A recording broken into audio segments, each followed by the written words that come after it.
美國總統特朗普宣布，以色列同伊朗同意最快本港時間今日中午開始首階段停火，聽日中午全面停火，結束歷時12日嘅軍事衝突。新華社報導，以色列同意停火，但係伊朗外長阿拉格齊話，仲未達成任何關於停火嘅協議。伊朗星期一向美軍駐卡塔爾嘅空軍基地發射導彈之後冇幾耐，美國總統特朗普喺網站上貼文，宣布以色列同埋伊朗雙方已經同意分階段停火。佢提到，伊朗喺本港今日中午時分率先停火12個鐘，之後以色列一齊停火，直到本港時間星期三中午12點，雙方結束交戰狀態，意味以伊兩國長達12日軍事衝突告一段落。路透社報導，特朗普已經通知卡塔爾，希望多哈政府游說伊朗同意停火。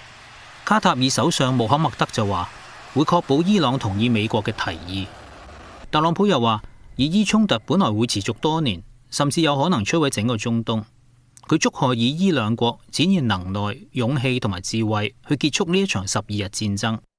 國際原子能機構早前指責伊朗計劃加強濃縮鈾嘅提煉活動，到咗今個月13號，以色列開始發動攻勢，摧毀伊朗多個軍事同埋核設施，甚至擊殺軍隊同埋核子研究專家高層。之後，伊朗發射導彈向以色列報復。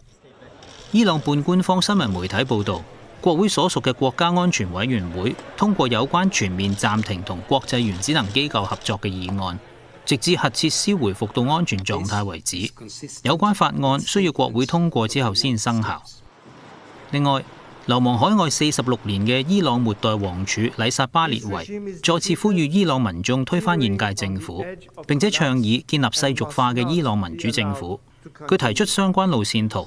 又話新政權要有3大原則，